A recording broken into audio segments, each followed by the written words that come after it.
Hello dear, अगर आप NEET exam की प्रिपरेशन कर रहे हैं तो आपको क्या पढ़ना चाहिए। तो आपको जो है वो पहला तो जो है वो NCERT जो है वो बुक पढ़नी चाहिए। इसका आपको थ्योरी पार्ट जो है वो लाइन बाय लाइन जो है वो आपको याद होना चाहिए, प्लस इसके एक्सरसाइज के क्वेश्चन। ठीक है, आपको ये प्रैक्टिस जो है वो 3 से 4 बार करनी चाहिए। और दूसरा जो है वो आपको PYQ की प्रैक्टिस करनी चाहिए, प्रीवियस ईयर क्वेश्चन की।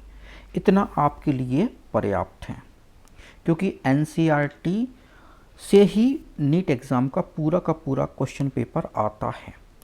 तो आज हम आपको प्रूव करने वाले हैं नीट 2025 का जो पेपर है पूरा NCERT बेस्ड था। ठीक है, विथ प्रूफ जो है वो हम आपको एक्सप्लेन करेंगे। तो चलिए देखते हैं। तो केमिस्ट्री का जो 46 नंबर का क्वेश्चन है वो क्या कहता है, तो कहता है if the molar consent conductivity of a 0.50 mole liter inverse solution of a monobasic weak acid is 90 Simon centimeter square mole inverse, its extent degree of dissociation will be। तो डिग्री ऑफ डिसोसिएशन पूछा गया है। Cation का concentration given है और A9 का concentration भी given है। ये जो मोनो बेसिक वीक एसिड है, ठीक है, ओके। तो क्वेश्चन नंबर आप ये 2.9 देखो, बिल्कुल क्वेश्चन नंबर 46 के जैसा ही है। यहाँ पे मोलर कंडक्टिविटी जो है वो 0.025 मोल लीटर इनवर्स है। यहाँ पे कॉन्सेंट्रेशन 0.050 मोल लीटर इनवर्स है, ठीक है ना। यहाँ पे मिथेनोइक एसिड है और यहाँ पे mono basic weak acid given है, इतना अंतर है।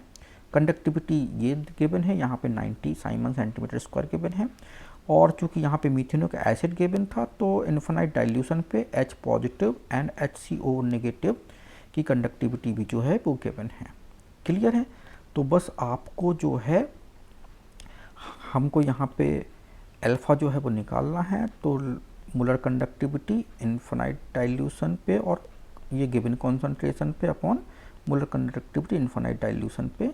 तो ये जो है वो आपका गिवन कॉन्सेंट्रेशन पे 90 है और इन्फिनाइट डाइल्यूशन पे कैटायन जो है वो 349.6 और एनाइन की जो है वो 50.4। तो ये 90/400, तो आपका जो है वो आंसर आ जाएगा 0.225, ठीक है ना। तो बस आपका आंसर 0.225 जो है वो आ जाएगा। अगला क्वेश्चन देखते हैं 47 नंबर, ठीक है। तो 47 नंबर क्वेश्चन अगर हम देखें तो हमें स्टेटमेंट 1 और स्टेटमेंट 2 गिवन है। तो स्टेटमेंट 1 कहता है a hypothetical diatomic molecule with bond order 0 is quite stable. तो देखो यहाँ पे ये बॉन्ड ऑर्डर लिखा हुआ है। अगर बॉन्ड ऑर्डर जो है वो कहता है पॉजिटिव है, ठीक है ना, मीन्स स्टेबल मॉलिक्यूल होगा। और अगर बॉन्ड ऑर्डर नेगेटिव है या 0 है तो आपका मॉलिक्यूल जो है वो अनस्टेबल होगा, ठीक है ना। स्टेटमेंट 2 क्या कहता है, as bond order increase the bond length increase, ठीक है ना। तो बॉन्ड लेंथ देखो डिक्रीज होती है अगर बॉन्ड ऑर्डर इंक्रीज होता है। क्लियर है। तो आपका आंसर जो है वो 3 होगा। स्टेटमेंट 1 एंड स्टेटमेंट 2 दोनों ही जो है वो यहाँ पे कैसे हैं, फॉल्स हैं, ठीक है। फिर इसके बाद 48 नंबर का क्वेश्चन देखते हैं। The ratio of wavelength of light absorb by a hydrogen atom when it undergoes n equal to 2 to n equal to 3 and n equal to 4 to n equal to 6 transition respectively is, ठीक है। अब ये जो question number 48 है ये NCERT book में ये problem 2.1 इसके जैसा ही है। What are the frequency and wavelength of a photon emitted during a transition from n equal to 5 state to n equal to 2 state in the hydrogen atom, ठीक है। यहाँ पे लाइट एब्जॉर्ब हो रही है, मतलब यहाँ पे लोअर एनर्जी से इलेक्ट्रॉन हायर एनर्जी में जा रहा है और यहाँ पे एनर्जी जो है वो रिलीज हो रही है। क्यों? क्योंकि इलेक्ट्रॉन हायर सेल से लोअर सेल में आ रहा है, बस इतना अंतर है, ठीक है। तो हमको जो है वो यहाँ पर जो है वो डिटरमाइन करनी है वेवलेंथ का रेशियो। तो वेवलेंथ का रेशियो कैसे डिटरमाइन करते हैं, तो देखो ज़रा, इसका फॉर्मूला होता है 1/λ RH Z² 1/n1² -1/n2। n2 square. ठीक है, दूसरा ट्रांजिशन का फॉर्मूला भी यही होगा, तो ये इसको लैम्डा 2 कर लेते हैं, इसको लैम्डा 1 कर लेते हैं, R H Z square 1/n1 square minus 1/n2 square. ठीक है ना, ये से ये कैंसिल हो जाएगा, तो 1/λ1 1 ये ट्रांजिशन 2 से 3 में गया, तो 2 का स्क्वायर माइनस 1/3 का स्क्वायर, तो ये हो जाएगा 1/4 माइनस 1/9। ठीक है ना, तो 36 एलसीएम आ गया, तो 9 माइनस 4, तो ये 5/36। ठीक है, 1/λ2 अगर हम देखें तो ये हो जाएगा 1 ट्रांजिशन 4 से 6 में हुआ, तो ये 4 का स्क्वायर माइनस 1/6 का स्क्वायर। ठीक है, तो 1/λ2 ये हो जाएगा, ये इधर लिख लेते हैं 1/16 माइनस 1/36। ठीक है ना, तो 16 इंटू 36 ये एलसीएम होगा, तो ये 36 माइनस 16 आ जाएगा। ठीक है ना, तो ये 20/16 इंटू 36। ठीक है ना, तो 1/λ1 माइनस 1/λ2 ये रेशियो जो है वो आया है कितना, दैट इज़ 5/36, और ये आ गया 20/16 इंटू 36। तो λ1/λ2 मतलब हो जाएगा, ठीक है, सॉरी λ2/λ1। ठीक है, ये हो जाएगा 5 इंटू 36 कर लो और 20 इंटू 16 कर लो। ठीक है ना, तो 36 से ये 5 इंटू 36 इंटू यहाँ पे 16 और करो। ठीक है ना, और 20 इंटू 36। ओके, 36 से 36 कैंसिल हो गया। ठीक है, 5 चौको 20 और ये 4, तो λ2/λ1 ये 4 आया, तो λ1/λ2 जो है वो 1/4 आ जाएगा आंसर। ओके, तो 48 नंबर भी जो है वो आपका एनसीईआरटी बुक बेस्ड था। फिर 49 नंबर देखते हैं, the correct order of the wavelength of light absorb by the following complex is. ठीक है ना, तो ये जो है वो किस कॉम्प्लेक्स में ज़्यादा लाइट एब्जॉर्ब होगी। ठीक है, तो देखो भाई, ये डिपेंड करता है लीगेंड पे।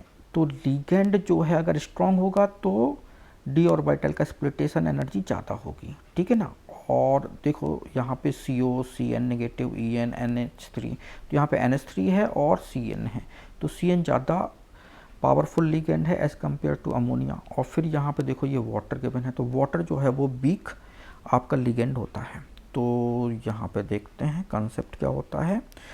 तो अगर लीगेंड स्ट्रॉन्ग है, ठीक है, स्ट्रॉन्ग फील्ड लीगेंड जो है वो क्या करता है, वो डी ऑर्बिटल को ज़्यादा स्प्लिट करता है, तो स्प्लिटिंग एनर्जी जो है वो हाई होती है। अगर एनर्जी जो है वो हाई है तो hc/λ, तो वेवलेंथ जो है वो एनर्जी हाई होने पे वेवलेंथ कम हो जाती है, लैम्डा की वैल्यू कम हो जाएगी। ठीक है ना, तो भाई यहाँ पे बी ऑप्शन में देखो लैम्डा की वैल्यू जो है वो सबसे कम होगी, क्यों, क्योंकि एनर्जी हाई है।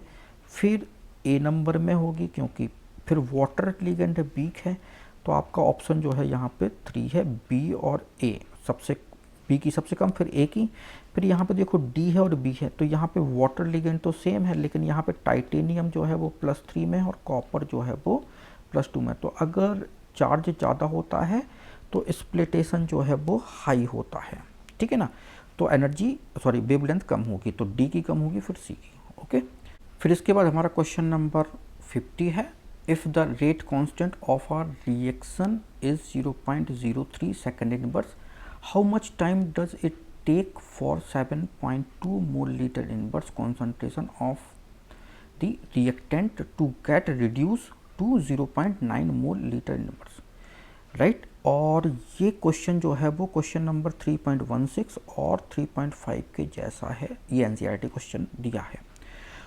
तो देखो जरा, यहाँ पे रेट कांस्टेंट फर्स्ट ऑर्डर के लिए दिया है 60 सेकेंड इनवर्स। ठीक है ना, टाइम यहाँ निकालना है, और बताया है इनिशियल कॉन्सेंट्रेशन रिड्यूस हो गया 1/16 वैल्यू तक। ठीक है ना, अगर 3.5 क्वेश्चन देखें तो यहाँ भी rate constant 1.15 into 10⁻³ second inverse given है, टाइम यहाँ निकालना है। इनिशियल अमाउंट 5 ग्राम था, रिड्यूस होने के बाद 3 ग्राम बच गया, राइट। तो चलिए देखते हैं यहाँ पे ये कैसे निकालते हैं। तो हमको टाइम निकालना है, तो ये होता है 2.303 अपॉन के log initial concentration upon remaining concentration, ठीक है ना। तो T इक्वल टू 2.303 अपॉन के जो है वो 0.03 आया, लॉग इनिशियल कॉन्सेंट्रेशन जो है वो 7.2 मोल लीटर इनवर्स है और रिमेनिंग कॉन्सेंट्रेशन 0.9 है। तो आप यहाँ पे इसको कैलकुलेट करोगे ना, तो टाइम जो है वो 69.3 आ जाएगा, ठीक है ना। तो आपका सेकंड ऑप्शन करेक्ट हो जाएगा, ठीक है। फिर क्वेश्चन नंबर 51 है मैच लिस्ट 1 एंड लिस्ट 2। तो हमको ये मैचिंग करनी है और ये बताना है कि ये क्लोरोफॉर्म और एनिलीन कैसे सेपरेट होगा, क्रूड ऑयल पेट्रोलियम कैसे सेपरेट होगा, ग्लिसरॉल स्पेंट लाइट से कैसे सेपरेट होगा, एनिलीन वाटर से कैसे सेपरेट होगा। तो देखो ज़रा, क्लोरोफॉर्म और एनिलीन ये सिंपल डिस्टिलेशन से सेपरेट होते हैं। यहाँ पे एनिलीन लिखा है और ये क्लोरोफॉर्म है, ये सिंपल डिस्टिलेशन से जो है वो सेपरेट होते हैं, ठीक है ना। ये एनसीईआरटी बुक में गिवन है। फिर क्रूड ऑयल पेट्रोलियम, तो क्रूड ऑयल पेट्रोलियम जो है वो फ्रैक्शनल डिस्टिलेशन से सेपरेट होते हैं। फिर यहाँ पे ग्लिसरॉल स्पेंट लाइट से, तो ये देखो लिखा हुआ है वैक्यूम, ग्लिसरॉल जो है वो स्पेंट लाइट से वैक्यूम डिस्टिलेशन के द्वारा, जिसको कि हम रिड्यूस प्रेशर बोलते हैं, ठीक है ना। और एनिलीन वाटर का मिक्सचर जो है वो स्टीम डिस्टिलेशन से सेपरेट होता है। तो स्टीम डिस्टिलेशन जो है वो ये लिखा हुआ है यहाँ पे, एनिलीन और वाटर का मिक्सचर जो है वो सेपरेट करते हैं। तो ये क्वेश्चन भी एनसीईआरटी से आया है, ठीक है। अगला क्वेश्चन देखते हैं। ये हमारे पास क्वेश्चन है, ठीक है। यहाँ पे ये कीटोनिक ग्रुप है और यहाँ पे ये साइनो ग्रुप है, ठीक है। ग्रिग्नार्ड रिएजेंट से रिएक्शन कराने फिर हाइड्रोलिसिस करना है। तो देखो जरा, ये हमारा कीटोनिक ग्रुप जो है वो ग्रिग्नार्ड रिएजेंट से जो है रिएक्ट करता है तो अल्कोहल देता है। तो यहाँ पे तो 3 डिग्री अल्कोहल बनेगा, तो ये अल्कोहल बन गया, ठीक है।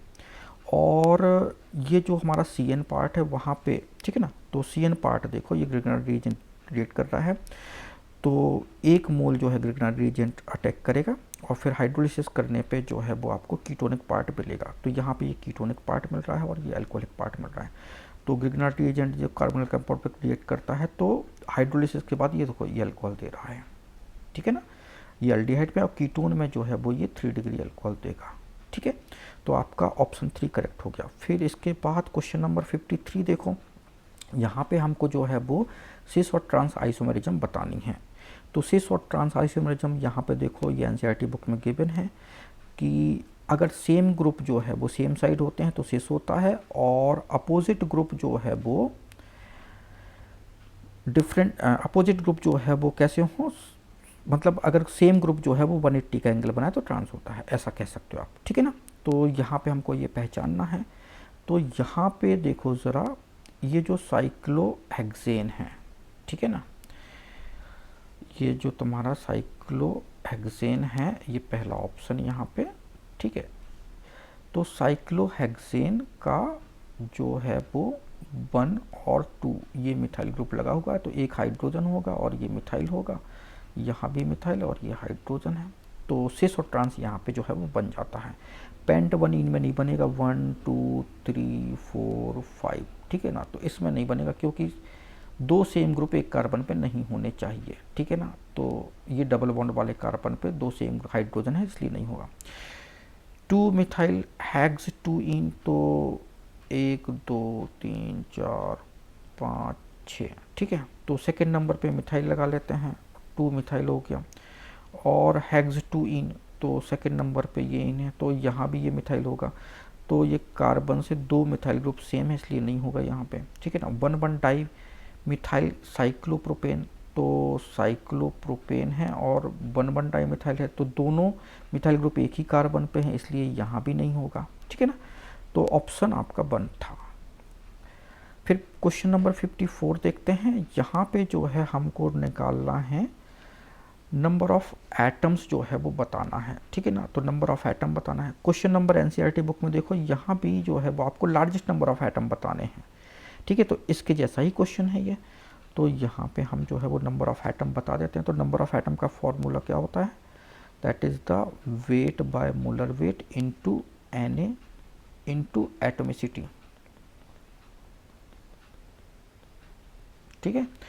तो इसके लिए निकालते हैं n नंबर ऑफ एटम, तो आ जाएगा 212 और मोलर मास इसका गिवन है 106 इंटू Na इंटू एटोमिसिटी कितनी है इसकी 6, ठीक है ना। तो ये 2 दैट इज द 12 Na, इतने एटम हो गए। दूसरे में देखते हैं n 248 अपन मोलर मास 62 है इंटू Na इंटू कितने एटम है यहाँ पे 3 एटम है, ठीक है ना। तो ये 4, ये भी आपका 12 Na हो गया, ठीक है। थर्ड नंबर देखते हैं 240 divided by 40 into Na into कितने हैं 3 एटम है, NaOH में 3 एटम है, ठीक है ना। तो 18 Na हो गया, ठीक है। और फोर्थ नंबर देखते हैं 12/6 इंटू Na इंटू 2, ठीक है। तो कितना हो गया, सॉरी यहाँ पे 2 आएगा, ठीक है। तो 6, तो ये 12 Na हो गया यहाँ भी, ठीक है। और ई ऑप्शन देखते हैं 220 और CO2 44 Na इंटू 3, ठीक है।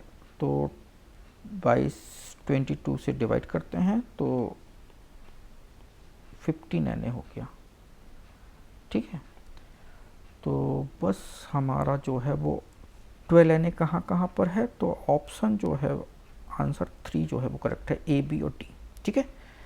फिर इसके बाद हमारा क्वेश्चन नंबर ये 55 है। Among the given compound 1, 2, 3 the correct order of bond dissociation energy जो है उनको पहचानना है, ठीक है। स्टेरिक जो है इस बॉन्ड में कार्बन हाइड्रोजन बॉन्ड की बॉन्ड डिसोसिएशन एनर्जी बताना है। तो देखो जरा, अगर हम इसको देखें तो ये जो कार्बन है बेंजीन रिंग पे कार्बन जो है वो sp2 हाइब्रिडाइज्ड होता है और ट्रिपल बॉन्ड का कार्बन sp हाइब्रिडाइज्ड होता है और ये सिंगल बॉन्ड का कार्बन जो है वो sp3 हाइब्रिडाइज्ड होता है। तो यहाँ पे कार्बन हाइड्रोजन की डिस्टेंस देख लो भाई, sp3 कार्बन से sp कार्बन और sp2 कार्बन से कार्बन हाइड्रोजन की डिस्टेंस देखो।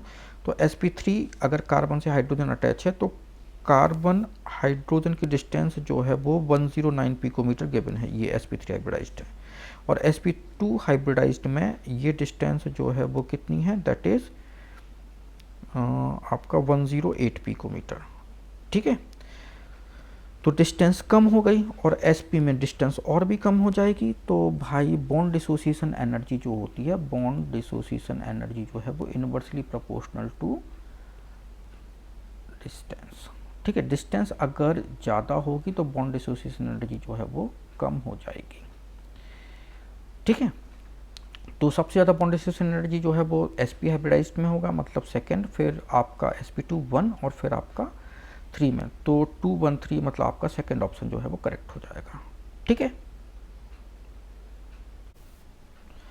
फिर क्वेश्चन नंबर 56 हो गया, the standard heat of formation in kilo calorie पर मोल ऑफ बेरियम आयन की कितनी होगी, ठीक है। क्या गिवन है, standard heat of formation of sulphate ion given है -216 किलो कैलोरी पर मोल और हीट ऑफ क्रिस्टलाइजेशन गिवन है बेरियम सल्फेट का -4.5 किलो कैलोरी पर मोल और बेरियम सल्फेट का फॉर्मेशन गिवन है -349 किलो कैलोरी पर मोल। तो देखो ज़रा, हमको डिटरमाइन करना है कि ये जो हमारा बेरियम आयन है, ठीक है, इसकी फॉर्मेशन को डिटरमाइन करना है। तो डेल्टा एच की वैल्यू कितनी होगी ये पता लगाना है। तो ये बनेगा बेरियम एटम और 2 इलेक्ट्रॉन जब रिलीज कर देगा, ठीक है ना। तो ये इक्वेशन चाहिए, किससे चाहिए, सल्फेट आयन के फॉर्मेशन से। तो सल्फेट आयन का फॉर्मेशन जो है वो होगा किससे, सल्फर से, ऑक्सीजन से, और 2 इलेक्ट्रॉन जब ये रिलीज कर देगा तो सल्फेट आयन बनेगा। तो डेल्टा एच की वैल्यू यहाँ पे गिवन है -216 किलो कैलोरी पर मोल, ठीक है। फिर क्रिस्टलाइजेशन एनर्जी गिवन है बेरियम +2 एंड सल्फेट -2 से बेरियम सल्फेट का क्रिस्टल बनेगा। तो इसकी डेल्टा एच की वैल्यू गिवन है -4.5 किलो कैलोरी। और बेरियम सल्फेट की फॉर्मेशन एनर्जी, ठीक है, तो ये बेरियम से बनेगा, सल्फर से बनेगा और ऑक्सीजन से बनेगा, ठीक है ना। तो ये डेल्टा एच की वैल्यू जो है वो -349, ओके। तो इक्वेशन ये 1 है, ये इक्वेशन 2 है और ये इक्वेशन 3 है। तो अब हमें इक्वेशन जो है ये चाहिए, ऊपर वाली इक्वेशन चाहिए, बेरियम 2 इलेक्ट्रॉन से बेरियम आयन बना। ठीक है, तो ये हमको कब मिलेगी इक्वेशन? तो देखो ज़रा, जब हम एक बेरियम हमको यहाँ पे चाहिए लेफ्ट हैंड साइड में और ये हमको राइट हैंड साइड में चाहिए। तो देखो ज़रा, सबसे पहले तो हम थर्ड इक्वेशन को एज इट इज लिख देते हैं। ठीक है, इसको हम एज इट इज लिखेंगे और डेल्टा एच की वैल्यू -349। फिर सेकेंड इक्वेशन को हम रिवर्स कर देंगे तो बेरियम सल्फेट इधर हो जाएगा, से हमारा बेरियम +2 प्लस सल्फेट -2 और डेल्टा एच की वैल्यू जो है वो +4.5 हो जाएगी। ठीक है, और अब ये फर्स्ट इक्वेशन जो हम कैसे लिखें कि सल्फेट आयन कट जाए, तो इसको भी रिवर्स करके लिखना पड़ेगा। तो सल्फेट आयन जो है इससे sulphur plus oxygen plus 2 electron, तो डेल्टा एच की वैल्यू जो है यहाँ पे कितनी हो गई, प्लस का 216 हो गई। ठीक है ना, तो देखो सल्फेट आयन से सल्फेट आयन कैंसिल हो जाएगा, सल्फर से सल्फर कैंसिल हो जाएगा, 2 ऑक्सीजन से ये 2 ऑक्सीजन होंगी, 2 ऑक्सीजन कैंसिल हो जाएगी, बेरियम सल्फेट से बेरियम सल्फेट कैंसिल हो जाएगा। अब बचेगा क्या? तो देखो अब बचेगा क्या, ये बेरियम बचा यहाँ पे। ठीक है, ये बेरियम +2 आयन बनना था और 2 इलेक्ट्रॉन बनने थे।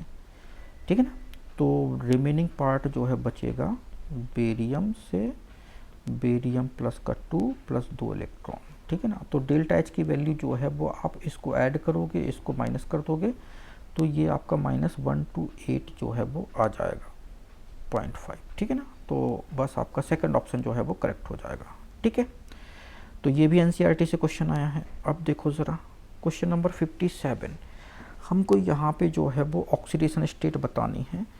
तो KO2, ठीक है, ये आपका सुपर ऑक्साइड है और ऑक्सीजन यहाँ पे -1/2 में होता है। ठीक है, तो ये देखो सबसे पहले हम इसको बता देते हैं, ये परऑक्साइड है और ये नॉर्मल ऑक्साइड है, मतलब H2SO4, यहाँ पे ऑक्सीजन नॉर्मल स्टेट में है।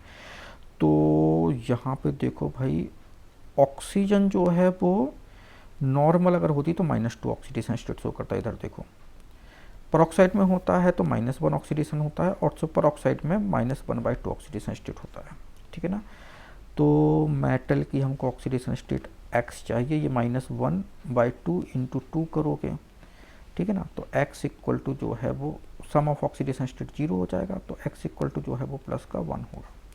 सेकेंड के लिए देखेंगे तो H2O2, तो हाइड्रोजन की ऑक्सीजन की निकालनी है, तो ऑक्सीजन की ऑक्सीडेशन स्टेट चाहिए, तो ऑक्सीजन की X मान लो तो 2X, हाइड्रोजन की +1 × 2 करोगे तो ऑक्सीडेशन स्टेट का सम 0 हो जाएगा, तो 2X इक्वल टू -2, तो X equal to -2/2 that is -1। ठीक है, और सल्फर की X मानोगे, हाइड्रोजन की +1 × 2, ऑक्सीजन की -2 × 6 करोगे। ठीक है, सम ऑफ ऑक्सीडेशन स्टेट 0, तो X, ठीक है, और आपका जो है वो माइनस ये 6 दूनी 4 है, सॉरी यहाँ पे। ठीक है, तो 8 और 2 6, -6 इक्वल टू 0, तो X इक्वल टू +6 हो जाएगा। ठीक है, तो बस आपका जो है वो 6 हो जाएगी, ये -1 हो जाएगा, ये +1 हो जाएगा। ठीक है, ओके, आगे चलते हैं। फिर 58 नंबर का क्वेश्चन देखेंगे। तो आपको जो है यहाँ पे क्या बताना है, out of the following complex which of the compound will having the minimum conductance. तो देखो भाई, कंडक्टेंस जो है वो किस पे डिपेंड करता है, इन इतने सारे फैक्टर पे डिपेंड करता है। तो नेचर ऑफ इलेक्ट्रोलाइट पे डिपेंड करेगा, तो इलेक्ट्रोलाइट जो है वो स्ट्रॉन्ग है कि वीक है। ठीक है, नंबर ऑफ आयंस पे डिपेंड करेगा। ठीक है ना, तो यहाँ पे हमको इलेक्ट्रोलाइट का नेचर मतलब स्ट्रॉन्ग है कि हमारा इलेक्ट्रोलाइट जो है वो वीक है। ठीक है ना, स्ट्रॉन्ग है कि वीक है। फिर डिपेंड करेगा कि आपका नंबर ऑफ आयंस पे डिपेंड करेगा। ठीक है ना, तो यहाँ पे देखो नंबर ऑफ आयंस जो हैं वो 2 हैं, क्योंकि ये आयोनाइज होगा क्लोरीन नेगेटिव में और CONH3(5Cl) ये +1 बनेगा, तो 2 आयन यहाँ पे मिल जाएंगे आपको। ठीक है, यहाँ कितने आयन है, 0 आयन है, क्योंकि आयोनाइज नहीं होगा। यहाँ भी 0 आयन है, आयोनाइज नहीं होगा। और यहाँ पे कितने आयन बनेंगे, सबसे ज़्यादा 4, तो 3 तो क्लोरीन नेगेटिव बनेगा और एक बनेगा CONH3 होल 6 और ये बनेगा प्लस का 3, ठीक है ना। तो 4 आयन यहाँ पे, तो सबसे ज़्यादा कंडक्टेंस 4 नंबर का होगा और सबसे कम कंडक्टेंस जो है वो 3 और 2 का होगा, ठीक है ना। तो 3 और 2 आंसर होगा इसके। फिर इसके बाद है 59 नंबर। तो ये क्वेश्चन भी हमारा NCERT से आया है, ठीक है ना। तो देखो ज़रा, यहाँ पे बेंजीन डाइएजोनियम क्लोराइड वाटर्स में हम हीट करते हैं तो इसकी रिएक्शन से जो है वो फिनॉल बनता है, राइट। तो ये जो रिएक्शन है इसकी रिएक्शन से जो है वो फिनॉल बनता है। तो देखो ये फिनॉल बना, ये NCERT बुक में दिया है, ये फिनॉल बन गया। ये बेंजीन डाइएजोनियम क्लोराइड है, वाटर की रिएक्शन से फिनॉल बनेगा। दूसरी रिएक्शन ये जो है सोडियम बेंजोएट, सोडा लाइम में हीट करोगे तो बेंजीन बनता है। तो सोडियम बेंजोएट, ये है सोडियम बेंजोएट, सोडा लाइम में हीट करोगे तो बेंजीन बनेगा। फिर नॉर्मल हेक्सेन, ठीक है, क्रोमियम ऑक्साइड MO2O3 और आपका वेनेडियम पेंटॉक्साइड में हीट करोगे तो आपका ये बन जाएगा बेंजीन। और आपका ये जो है एसिटिलीन जो है इसके 3 मोल जो है वो रेड हॉट आयरन ट्यूब में पास करोगे तो बेंजीन बन जाएगा। तो केवल फर्स्ट ऑप्शन से बेंजीन नहीं बनेगी, ठीक है। तो ये भी NCERT में गिवन है। फिर क्वेश्चन नंबर 60 देखो, विच of the following is paramagnetic. तो पैरामैग्नेटिक मतलब अनपेयर्ड इलेक्ट्रॉन प्रेजेंट होने चाहिए, ठीक है। तो कहाँ कहाँ अनपेयर्ड इलेक्ट्रॉन प्रेजेंट है तो हमको ये देखना है, ठीक है। तो देखो जरा, यहाँ पे स्पष्ट लिखा हुआ है कि NiCl4-2 पैरामैग्नेटिक है ये, ठीक है। तो ये तो आपका लिखा हुआ है यहाँ पे कि ये जो है वो पैरामैग्नेटिक है। और NiCN4, ठीक है, ये जो डायमैग्नेटिक है ये यहाँ पे ये लिखा हुआ है, ठीक है, ये, ठीक है, ये देखो ये लिखा हुआ है, ठीक है, ये डायमैग्नेटिक है और ये पैरामैग्नेटिक है। तो पैरामैग्नेटिक का मतलब अनपेयर्ड इलेक्ट्रॉन प्रेजेंट होने चाहिए। तो Ni जो है वो यहाँ पे कॉन्फ़िगरेशन होता है निकल का 3D8 4s2। तो निकल फर्स्ट ऑप्शन में निकल कितना है +2 में है और ये वीक फील्ड लिगेंड है।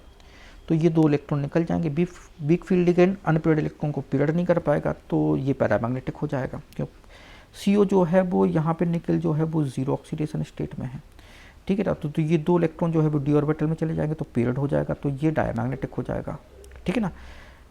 फिर CN, ये भी आपका जो है वो यहाँ निकल +2 में है और CN जो है स्ट्रॉन्ग फील्ड लिगेंड है तो यहाँ भी ये डायमैग्नेटिक होगा। H2O जो है वीक फील्ड लिगेंड है और निकल +2 में है तो ये पैरामैग्नेटिक हो जाएगा। और triphenyl phosphine strong field ligand होता है, निकल यहाँ 0 ऑक्सीडेशन स्टेट में है तो ये आपका डायमैग्नेटिक हो जाएगा, राइट। तो ये डायमैग्नेटिक है, ये भी डायमैग्नेटिक है, मतलब पैरामैग्नेटिक नहीं है। तो आपका A और D, ठीक है ना। तो A और D ओनली हो जाएगा, मतलब 4 ऑप्शन। फिर क्वेश्चन नंबर 61 है, which of the following compound does not decolourise bromine water. तो देखो ज़रा, ये हमारा एनिलीन है, ये डिकलराइज कर देता है। तो एनिलीन ब्रोमीन वाटर की रिएक्शन कराओगे तो 2,4,6 ट्राइब्रोमो एनिलीन बनेगा, जो कि कैसा होता है, वाइट प्रेसिपिटेट होता है, ये लिखा हुआ है, ठीक है ना। तो ब्रोमीन का कलर चला जाता है। फिर इसके बाद ये फिनॉल है हमारा, ठीक है, थर्ड ऑप्शन में फिनॉल है। ब्रोमीन वाटर से रिएक्ट करेगा तो ये भी वाइट प्रेसिपिटेट बनाता है, मतलब ब्रोमीन का कलर यहाँ भी उड़ जाएगा। फिर ये जो हमारा जो है वो स्टाइरिन है, ठीक है, यहाँ पे भी ब्रोमीन वाटर जो है वो इस डबल बॉन्ड की प्रेजेंस के कारण जो है इसका कलर उड़ जाता है, ठीक है। और केवल ये साइक्लोहेक्सेन में जो है ब्रोमीन का कलर नहीं उड़ेगा, तो आंसर 2 हो जाएगा, राइट। तो ये भी आपका NCERT से आया हुआ क्वेश्चन है। 62 देखें तो हैबर प्रोसेस जो है इसमें आयरन कैटलिस्ट यूज़ होता है। तो देखो ये हैबर प्रोसेस आयरन कैटलिस्ट लिखा हुआ है, ठीक है ना, ये आयरन डिवाइडेड हैबर प्रोसेस में। Baker process PDCl2। तो बेकर प्रोसेस देखो यहाँ पे क्या है, तो यहाँ पे हम आपको बता देते हैं। ये जो है वो पॉलीथीन के लिए हमको चाहिए जिगलर नट्टा कैटलिस्ट, ठीक है। और पॉलीमराइजेशन ऑफ PDCl2 ये बेकर प्रोसेस है। ये आपको जो है वो process oxidation of ethyne to ethanol, ठीक है, ये PDCl2 करता है ये काम, ठीक है। और विल्किंसन कैटलिस्ट आपका ये है रोहोडियम वाला, राइट। तो ये ऑप्शन आपका जो है वो 4 जो है वो करेक्ट है, ये डायरेक्ट ही मैच्ड है, ठीक है ना। विल्किंसन ये है, ये बेकर है और ये हेबर है, ठीक है। ये भी एनसीईआरटी से क्वेश्चन आया हुआ है। आगे देखते हैं। फिर क्वेश्चन नंबर 63 है, ये भी आपका एनसीईआरटी से आया हुआ है। विटामिन देखो यहाँ पे कितना है, B12 से जो है वो परनीसियस लिखा हुआ है, राइट। तो यहाँ पे देखो B12 ये दिया है, ये ठीक है, परनीसियस। फिर B2 से किलोसिस है, और D से है जो रिकेट्स है, और आपका B6 से जो है कन्वल्सन है, ठीक है ना। तो ये भी एनसीईआरटी से आया क्वेश्चन है। फिर इसके बाद देखो ज़रा question number 64, ferromagnetism is a consider is an extreme force of paramagnetism. तो ये लिखा है फेरोमैग्नेटिज्म जो है वो एक्सट्रीम फोर्स ऑफ पैरामैग्नेटिज्म से पैदा होता है, ठीक है ना। तो एनसीईआरटी से आया हुआ क्वेश्चन है, ठीक है ना। स्टेटमेंट 2 क्या कहता है, the number of unpaired electron in chromium +2 ion और, ठीक है, नियोडाइमियम 60 +3 आयन में सेम क्या अनपेयर्ड इलेक्ट्रॉन है, तो क्रोमियम +4 में। तो देखो ये भाई क्रोमियम +4 है, हम थोड़ा आपको यहाँ पे दिखा देते हैं। तो क्रोमियम +4, ये यहाँ पे +3 है, तो क्रोमियम +4 जो है वो इसमें कितने, सॉरी, क्रोमियम +2 में 4 अनपेयर्ड इलेक्ट्रॉन होंगे। तो +2 क्रोमियम जो है वो दिखाई दे रहा है, ठीक है। और इसको जो है हम आपको इनलार्ज करके बता देते हैं। तो नियोडाइमियम जो है वो +2 में चाहिए, तो नियोडाइमियम +2 में जो है वो देखो ये +2 है। कितने अनपेयर्ड इलेक्ट्रॉन है, 3 अनपेयर्ड इलेक्ट्रॉन है, ठीक है। तो भाई ये स्टेटमेंट जो है वो फॉल्स है, ठीक है। तो नियोडाइमियम में +3 में जो है 3 अनपेयर्ड इलेक्ट्रॉन है, राइट। F4 F3 ये गिवन है, ठीक है। तो ये भी आपका एनसीईआरटी बेस्ड क्वेश्चन है, ठीक है। चलो, तो ये हमारा आंसर जो है वो 4 हो जाएगा। ए तो ट्रू है, बी जो है वो फॉल्स है। 65 नंबर देखते हैं। ये भी हमारा एनसीईआरटी से क्वेश्चन आया हुआ है। If the half life T half of the first order reaction 1 minute, then time required to 99% completion of the reaction, ठीक है ना। तो देखो ज़रा ये क्वेश्चन जो है एनसीईआरटी के 3.18 3.19 जैसा ही है। 40 मिनट में 30% रिएक्शन कंप्लीट हो रही है, 99% कंप्लीशन में जो है वो कितना टाइम लगेगा, ठीक है। 99 कंप्लीशन 90% तक कितना टाइम लगेगा, राइट। तो अगर आपकी कोई रिएक्शन 99% तक कंप्लीट हो रही है तो उसमें लगने वाला टाइम जो है वो कितना होता है, तो देखो ज़रा। तो टाइम जो है वो 99.9% रिएक्शन कंप्लीट हो रही है, तो उसमें लगने वाला टाइम कितना होता है, 10 × T½ के इक्वल होता है। तो फॉर्मूला है डायरेक्ट, तो T½ 1 है तो ये 10 आ जाएगा, ठीक है। तो 10 मिनट्स जो है वो आपका आंसर हो जाएगा।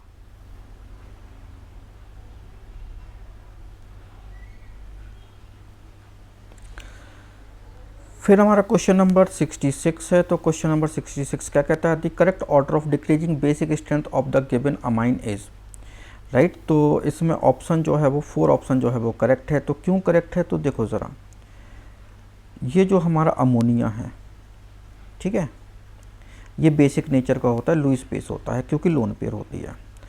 अगर इससे एक हाइड्रोजन हटा दें और एल्काइल ग्रुप लगा दें तो उसकी बेसिसिटी बढ़ जाती है, मतलब RnH2 जो है वो ज़्यादा बेसिक होता है अमोनिया से।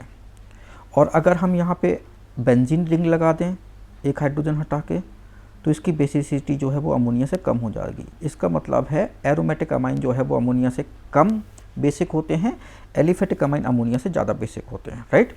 तो बस यहाँ पे यही दिया है एन इथाइल इथेन अमाइन, ठीक है ना। तो इथेन अमाइन है मतलब कि आपका CH3 CH2 NH और ये N इथाइल है, मतलब यहाँ पे CH2 CH3 जो है वो कनेक्ट है।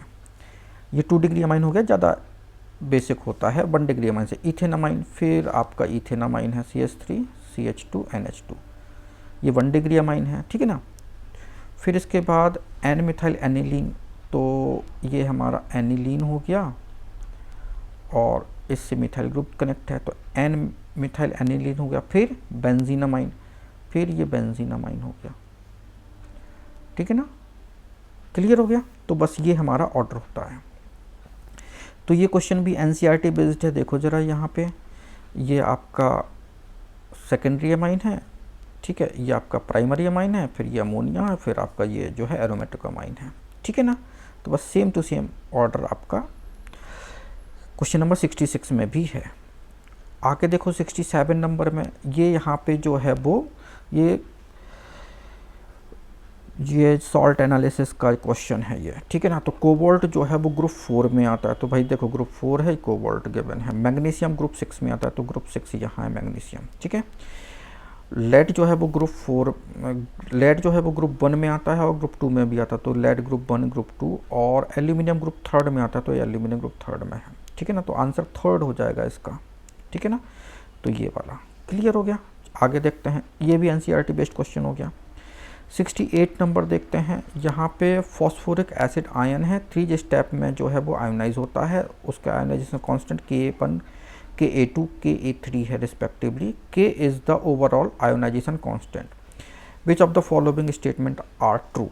तो देखो ज़रा, यहाँ पे जो है वो H3PO4 ये 3 स्टेप में आयोनाइज होगा, तो मतलब H2PO4 बनाएगा प्लस H पॉजिटिव बनाएगा, ठीक है। तो ये Ka1 हो गया, H2PO4 ये नेगेटिव बनेगा, ठीक है। एक हाइड्रोजन और निकल जाएगा इससे, तो HPO4, ठीक है, ये माइनस का 2 बनेगा, और एक हाइड्रोजन निकल जाएगा, Ka2 हो जाएगा।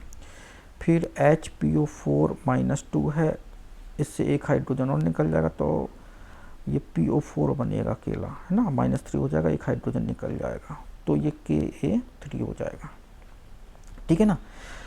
तो भाई ये ज़्यादा एसिडिक होता है, ठीक है, ये दोनों कम एसिडिक होते हैं, ठीक है। तो ये सबसे कम एसिडिक होगा, ठीक है, एसिडिक।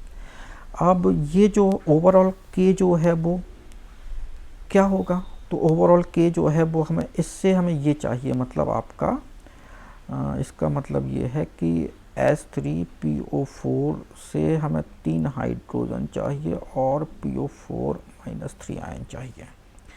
तो ये हमको तब मिलेगा जब हम इनको मल्टीप्लाई कर देंगे, ठीक है ना। तो इसको मल्टीप्लाई करोगे तो Ka1 into Ka2 into Ka3, right. तब हमको जो है ओवरऑल जो है वो कांस्टेंट जो है वो मिलेगा, आयोनाइजेशन कांस्टेंट मिलेगा, ठीक है ना। अब इसका लॉग लोगे तो लॉग K, इसका लॉग लेना है, ठीक है ना, equal to log Ka1 plus log Ka2 plus log Ka3 हो जाएगा, ठीक है ना। H3PO4 ज़्यादा स्ट्रॉन्गर होता है, तो मतलब हमारा 1 2 3 ये करेक्ट है, ये करेक्ट नहीं है, ठीक है ना। तो ऑप्शन हो जाएगा 1 ABC ओनली, है ना। फिर देखें ज़रा, अच्छा ये भी एनसीईआरटी बेस्ड क्वेश्चन है, ठीक है ना। तो ये एनसीईआरटी का ये कॉन्सेप्ट है, ठीक है। आयोनाइजेशन कांस्टेंट अगर मल्टीपल उसके हैं तो कैसे जो है वो निकलता है, ठीक है। और ये देखो K नेट जो है वो कैसे निकाला गया है, ठीक है ना। ये भी एनसीईआरटी में गिवन है, ठीक। फिर क्वेश्चन नंबर 69 देखते हैं, ठीक है ना। Which of the following statement are true. तो पहला statement, gallium that has very high melting point, caesium very low melting point. ये क्लास 10th में डायरेक्ट दिया है एनसीईआरटी बुक में, गैलियम और सीजियम दोनों के मेल्टिंग पॉइंट लो होते हैं, ठीक है ना। तो ये तो रॉन्ग हो गया। फिर पाउलिंग स्केल पे नाइट्रोजन क्लोरीन की जो है वो सेम है इलेक्ट्रोनेगेटिविटी, तो क्लोरीन की और नाइट्रोजन, क्लोरीन की 3 है और नाइट्रोजन की भी 3 है, तो सेम इलेक्ट्रोनेगेटिविटी है, ये भी करेक्ट हो गया। ये हमारे जो है वो आइसोइलेक्ट्रॉनिक स्पीसीज हैं, ठीक है ना। तो electronegativity value of nitrogen are not same, लेकिन सेम है भाई, ठीक है ना। तो ये रॉन्ग हो गया। तो ये आइसोइलेक्ट्रॉनिक है, हाँ तो भाई ये आइसोइलेक्ट्रॉनिक है, ठीक है ना। इसके जैसा ही क्वेश्चन है। और ये कहते हैं कि ये आयोनाइजेशन ऑर्डर क्या है, तो आयोनाइजेशन का ऑर्डर देखो ज़रा आपका, where is sodium magnesium aluminium silicon, ठीक है ना। तो आप लेफ़्ट टू राइट जा रहे हो, तो आयोनाइजेशन जो है वो आपका ऑर्डर जो है वो आपका ये गिवन है। लिथियम इसके जैसा है, लिथियम बेरिलियम, ठीक है, लेफ़्ट टू राइट जा रहे हो ना, तो नियॉन का सबसे ज़्यादा आयोनाइजेशन होगा, ठीक है ना। तो सिलिकॉन एल्यूमिनियम मैग्नीशियम और सोडियम, यहाँ पे ये थोड़ा सा गलत हो जाएगा, मैग्नीशियम पहले आएगा, एल्यूमिनियम बाद में आएगा, ठीक है ना, क्योंकि बेरिलियम बोरॉन तो का कम हो गया है ना। तो आपका ऑर्डर जो है वो आयनाइजेशन का ये भी गलत हो गया। The atomic radius of caesium is greater than lithium, तो ये सही है, अप टू डाउन जाने पे रेडियस जो है बढ़ती है, तो ये एटॉमिक रेडियस लिखी हुई है, ठीक है ना। तो आपका जो है वो सी और ई करेक्ट है, ठीक है, सी जो है वो ये है और ई जो है वो ये है, करेक्ट है, बाकी सब रॉन्ग है। तो ये क्वेश्चन भी एनसीईआरटी से आया हुआ है। फिर आपका क्वेश्चन नंबर 70 देखते हैं। Given below are two statement like nitrogen that can form ammonia, arsenic can form arsine, तो ये बिल्कुल सही है, ठीक है। ये देखो यहाँ पे ग्रुप 15 के एलिमेंट जो है वो हाइड्रोजन से डायरेक्ट रिएक्ट करते हैं, तो ये अमोनिया बनाता है और ये आर्सेनिक जो है आर्सिन बनाएगा। फिर statement two antimony can not form antimony peroxide, तो ऑल एलिमेंट लिखा हुआ है कि E2O3 मतलब +3 ऑक्सीडेशन का ऑक्साइड बनाएगा और +5 ऑक्सीडेशन का भी ऑक्साइड बनाएगा, मतलब E2O5 भी बनाएगा, तो एंटीमनी पेंटॉक्साइड बनाएगा, ठीक है ना। तो ये गलत हो गया, तो आपका आंसर जो है 4 हो गया। स्टेटमेंट 1 करेक्ट है, स्टेटमेंट 2 इनकरेक्ट है, ठीक है। फिर क्वेश्चन नंबर 71 है, which of the following aqueous solution will exhibit highest boiling point, तो 0.15 एम ये ग्लूकोज है, 0.1 M urea, 0.1 M potassium nitrate, 0.01 M sodium sulphate. तो देखो ज़रा, ये जो हमारा हाईएस्ट बॉइलिंग पॉइंट पूछा है, तो डिप्रेशन इन फ्रीजिंग पॉइंट और आपका एलिवेशन ऑफ बॉइलिंग पॉइंट ये दिया है। एलिवेशन ऑफ बॉइलिंग पॉइंट जो है formula del T B equal to होता है K B into I into M. तो मोलैलिटी तो सबकी जो है वो सेम है, राइट, तो आई पे डिपेंड करेगा बॉइलिंग पॉइंट का एलिवेशन, ठीक है ना। तो आई की वैल्यू यहाँ पे ग्लूकोज में 1 होती है, आई इक्वल टू 1। यूरिया के लिए आई इक्वल टू 1 होता है क्योंकि ये आयोनाइज नहीं होता। पोटेशियम नाइट्रेट 2 आयन देगा, तो आई इक्वल टू यहाँ पे 2 होगी और आई इक्वल टू यहाँ पे होगा 3, क्योंकि सोडियम सल्फेट 3 आयन देगा। तो आई की वैल्यू ज़्यादा जो है यहाँ पे, इसलिए ऑप्शन 4 जो है वो करेक्ट हो जाएगा, ठीक है। आगे क्वेश्चन देखते हैं। 72 नंबर का क्वेश्चन हमारा कहता है, given below are 2 statement, benzene diazonium salt is prepared by the reaction of aniline with nitrous acid at 273 to 278 Kelvin, it decompose easily in the dry state। तो ये NCERT का देखो ये स्टेटमेंट है कि बेंजीन डाइएजोनियम क्लोराइड जो है वो ये हमारा एनिलीन से बनता है, ठीक है, और ये क्या होता है, ये अनस्टेबल होता है, और अनस्टेबल होता है इसलिए जो है वो डिकम्पोज हो जाता है, ठीक है। तो ये स्टेटमेंट तो हमारा जो है वो ट्रू है। और insertion of iodine into benzene ring is difficult and hence iodobenzene is prepared through the reaction of benzene diazonium salt with Ki। तो ये भी सही है कि आयोडिनेशन जो है वो डायरेक्ट नहीं हम कर सकते बेंजीन रिंग पे, इसलिए जो है वो बेंजीन डाइएजोनियम क्लोराइड की हेल्प से जो है आयोडिनेशन जो है हम कराते हैं। तो ये रिएक्शन जो है यहाँ पे लिखा हुआ है, ठीक है। तो स्टेटमेंट जो है वो ट्रू है, तो सेकंड ऑप्शन जो है वो करेक्ट है इसका। Both statement 1 and statement 2 are correct, ठीक है ना। तो दोनों स्टेटमेंट जो है वो हमारे करेक्ट हो गए। आगे देखते हैं question number 73, identify the suitable reagent for the following conversion. तो ये हमारा एक ईस्टर है और ये ईस्टर जो है वो अल्डिहाइड में कन्वर्ट हो रहा है, राइट। तो ऐसा कौन सा जो है वो यहाँ पे रिएजेंट जो है वो हम लगाएंगे, तो देखो जरा, यहाँ पे डाई आइसोब्यूटाइल जो है वो आपका रिड्यूसिंग एजेंट है, वो जो है वो ईस्टर को जो है वो अल्डिहाइड में कन्वर्ट करता है। तो ये ईस्टर को अल्डिहाइड में कन्वर्ट करने के लिए ये आपका डाई आइसोब्यूटाइल, ठीक है, एल्यूमिनियम हाइड्राइड जो है वो आपको लगेगा, राइट। तो आंसर 3 जो है इसका करेक्ट हो जाएगा। आगे क्वेश्चन देखते हैं 74 नंबर, ठीक है। गिवन बिलो आर 2 स्टेटमेंट, ठीक है, one of the label assertion A and other are labelled reason R. तो असर्शन ए क्या कहता है कि ये हमारा आयोडो क्या हो गया है, 1 2 3 4 कार्बन है। तो आयोडो जो है वो ब्यूटेन हो जाएगा। और SN2 रिएक्शन फास्टर होती है इसमें क्लोरीन की, बिल्कुल फास्टर होती है, क्योंकि आई का आकार जो है वो साइज़ बड़ा होता है क्लोरीन से, इसलिए जो है वो ये बेस्ट लीविंग ग्रुप है।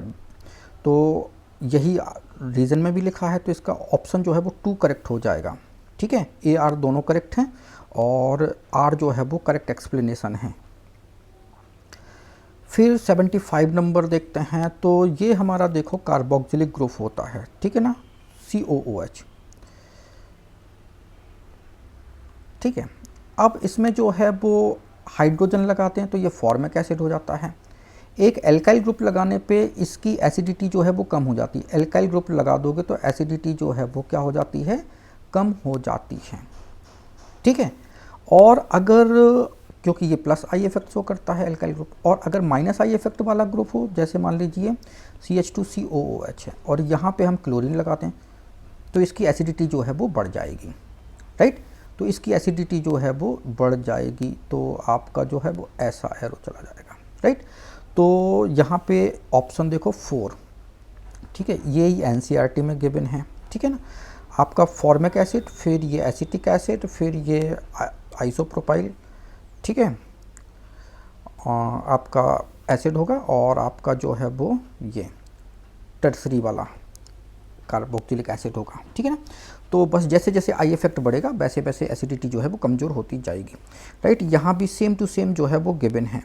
राइट, कि इलेक्ट्रॉन विड्रॉविंग ग्रुप होगा तो एसिडिटी बढ़ेगी, इलेक्ट्रॉन डोनेटिंग ग्रुप जो है वो एसिडिटी को क्या करता है, कम करता है। क्लियर हो गया, तो बस आपका ये ऑर्डर जो है वो आपके गिवन है यहाँ पर। ठीक है ना, माइनस आई इफेक्ट देखो एसिडिटी को बढ़ा रहा है, और ये माइनस आई इफेक्ट यहाँ भी है। राइट, तो आगे बढ़ते हैं। ये क्वेश्चन भी NCERT बेस्ड है। फिर ये है हमारा क्या कि यहाँ पे ये जो रिएक्शन है इसमें आपको बताना कि लेसने टेस्ट जो है वो कौन सा नहीं देता है। तो जब हम कार्बन और हाइड्रोजन का डिटेक्शन करते हैं तो डिटेक्शन ऑफ कार्बन हाइड्रोजन में लेसने रिएजेंट यूज़ नहीं होता है। राइट, तो आपका देखो कार्बन जो ऑर्गेनिक कंपाउंड होता है जिसमें कार्बन हाइड्रोजन होता है, उसको हम कॉपर ऑक्साइड में बर्न करते हैं तो कॉपर जो है वो मिल जाता है। कार्बन जो है कार्बन डाइऑक्साइड में कन्वर्ट, हाइड्रोजन जो है वो वाटर में कन्वर्ट हो जाता है। कार्बन डाइऑक्साइड लाइम वाटर को मिल्की कर देता है। बस यही टेस्ट है। क्लियर हो गया? ओके, लेसने टेस्ट क्या कहलाता है? अब क्या करते हैं हम, जो हमारा जो है वो ऑर्गेनिक कंपाउंड होता है उसे लेसने रिएजेंट क्या कहलाता है कि सोडियम जो है उसको आप एक टेस्ट ट्यूब में जो है वो हीट करते हो तो सोडियम मेल्ट हो जाएगा। अब इस मेल्टेड सोडियम में, ठीक है, ऑर्गेनिक कंपाउंड जो है वो डाल दो और फिर से हीट करो। फिर क्या करो, एक डिस्टिल वाटर में इसको डाल दो, तो फिर इसको फिल्टर कर लो, तो ये जो सॉल्यूशन बनेगा इसको हम लेसने रिएजेंट बोलते हैं। ठीक है, अगर कार्बन नाइट्रोजन होता है ऑर्गेनिक कंपाउंड में तो NaCN बनेगा लेसने रिएजेंट में। अगर सल्फर होता है ऑर्गेनिक कंपाउंड में तो Na2S लेसने रिएजेंट कहलाएगा। अगर हेलोजन होता है तो NaX जो है वो लेसने रिएजेंट कहलाता है। तो हमारा जो है वो नाइट्रोजन, सल्फर, फिर आपका क्लोरीन, ब्रोमीन, आयोडीन, ठीक है, फॉस्फोरस, इन सब की टेस्टिंग के लिए हमें लेसने रिएजेंट की ज़रूरत पड़ती है। राइट, तो बाकी सब में पड़ेगी। तो आंसर 1 जो है यहाँ पे नहीं पड़नी है लेसने रिएजेंट, और बाकी सब में है लेसने रिएजेंट चाहिए, यहाँ नहीं चाहिए। ठीक है ना, तो जहाँ नहीं चाहिए वही आपका ऑप्शन है। क्वेश्चन नंबर 77 देखते हैं। How many product including stereo isomers are expected to monochlorination of the following compound. ठीक है ना, तो देखो ज़रा, ये हमारे पास ये CH3, CH3, CH, CH2, CH2, Cl, तो एक कंपाउंड तो हमारा ये बना। फिर CH3, CH3, CH, फिर यहाँ पे CH कर लें, Cl कर लें, तो और ये CH3 कर लें, तो दूसरा प्रोडक्ट हमारा ये बना। अब चूंकि ये कार्बन जो है हमारा कायरल कार्बन भी है तो यहाँ पे 2 प्रोडक्ट बनेंगे। ठीक है, और यहाँ पे जो है वो एक ही बनेगा। ठीक है, अब देखो ज़रा इस पे कराते हैं थर्ड कार्बन पे, तो CH3, CH3, C, यहाँ पे क्लोरीन, और ये CH2 और ये CH3। ठीक है, फिर तो एक और प्रोडक्ट यहाँ बनेगा। ठीक है, फिर यहाँ पे कराते हैं, तो ये CH2Cl हो गया, ये CH3 हो गया, ये CH2 CH3 और ये हाइड्रोजन हो गया। ठीक है, तो यहाँ पे चूँकि ये कार्बन भी कायरल है तो यहाँ पे 2 प्रोडक्ट बनेंगे, तो 2 और 2 4 5 और ये 6, तो टोटल 6 जो है वो मोनोक्लोरिनेशन प्रोडक्ट जो है यहाँ पर बनेंगे। राइट, तो ये भी हमारा जो है वो इस स्टेटमेंट से प्रेरित हुआ ये क्वेश्चन है। ठीक है ना, कि मोनोक्लोरिनेशन प्रोडक्ट जो है वो कितने बनेंगे यहाँ पे। राइट, तो फिर इसके बाद क्वेश्चन नंबर 78 है, sugar X is found in honey is a keto sugar exist in alpha and beta anomeric form is laboratory. तो देखो जरा, शुगर जो एक्स जो है ये सारे के सारे प्रॉपर्टीज़ जो है वो किसकी होती हैं, फ्रुक्टोज की होती हैं, डी फ्रुक्टोज की होती हैं। ठीक है ना, तो आंसर तो इसका 3 है। ठीक है, फ्रुक्टोज जो है वो हनी में मिलता है। ठीक है, ये कीटो शुगर होता है, तो यहाँ पे देखो फ्रुक्टोज इज आ, ये कीटो शुगर यहाँ पे लिखा हुआ है। ठीक है ना, और कीटोनिक फंक्शन ग्रुप होता है तो कीटो शुगर, और ये अल्फ़ा बीटा एनोमेरिक फॉर्म में होते हैं, तो देखो ये अल्फ़ा और ये बीटा, तो ये एनोमेरिक फॉर्म कहलाते हैं। तो इसमें क्या होता है कि ये जो कार्बन है, सेकेंड नंबर कार्बन, तो इसमें ये जो CH2OH इसमें ऊपर है, OH नीचे है। ठीक है ना, तो अल्फ़ा पार्ट हो गया, OH ऊपर कर दो और ये CH2OH नीचे कर दो, तो ये बीटा पार्ट हो गया। ठीक है ना, और ये लेबोरेटरी होता है। हाँ, तो जब सुक्रोज को जो है वो हम हाइड्रोलाइज करते हैं तो ग्लूकोज एंड फ्रक्टोज बनता है। ग्लूकोज का रोटेशन डेक्स्ट्रो रोटेटरी होता है और फ्रक्टोज का रोटेशन लेबो रोटेटरी होता है। राइट, तो ये सब NCERT बुक में सब लिखा हुआ है। राइट, तो ये क्वेश्चन भी NCERT बेस्ड है।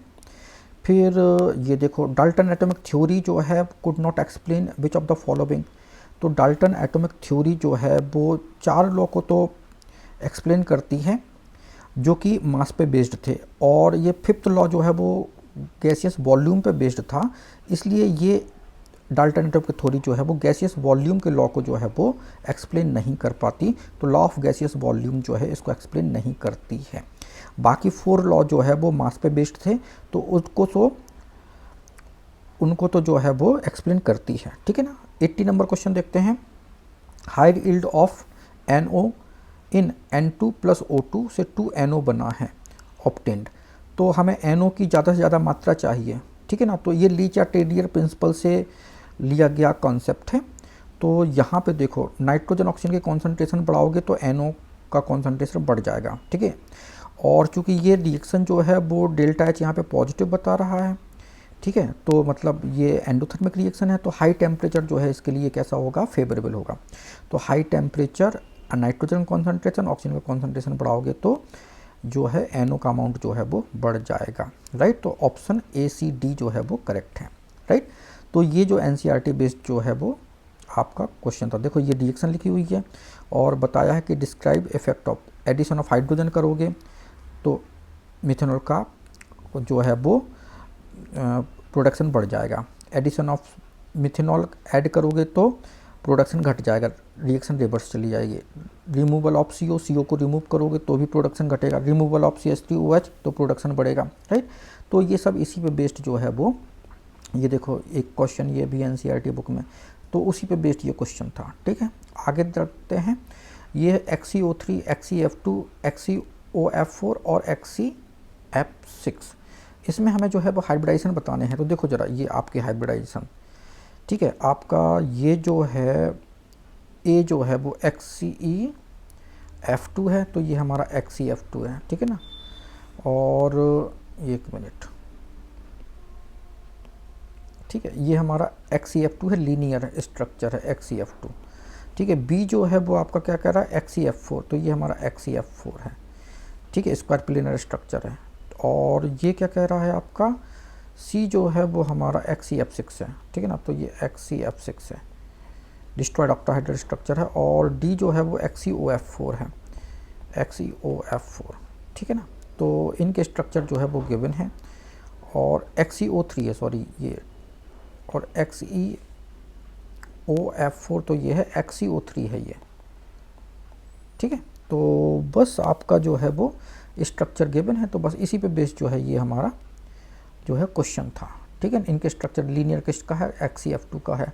पिरामिडल स्ट्रक्चर जो है वो किसका है, ये आपका XeO3 का है। sp3d2 डिस्ट्रॉय ऑक्टाहेड्रल किसका है, XeF6 का है। ठीक है ना, फिर आपका जो है वो स्क्वायर प्लेनर स्ट्रक्चर किसका है, तो XeF4 का है, राइट। तो बस ये आपका आंसर हो जाएगा 2, तो 2 नंबर सही है। आगे देखते हैं क्वेश्चन नंबर 82, ठीक है। Humidity, alloy, amalgam and smoke, right. तो ये हमारे जो है वो ये गैस गैस का मिक्सचर होगा तो क्या बनेगा, लिक्विड गैस का मिक्सचर होगा तो क्या बनेगा, सॉलिड गैस का मिक्सचर होगा तो क्या बनेगा। तो देखो यहाँ पे जो है वो अमलगम ये लिखा हुआ है, अमलगम, ठीक है ना। तो अमलगम जो है वो लिक्विड जो है वो सॉल्यूट है और सॉलिड जो है वो सॉल्वेंट है, तो अमलगम बन गया हमारा, ठीक है। फिर एलॉय, सॉलिड सॉलिड का जो है मिक्सचर जो है वो एलॉय होता है, 2 सॉलिड तो एलॉय बनता है यहाँ पे, ठीक है।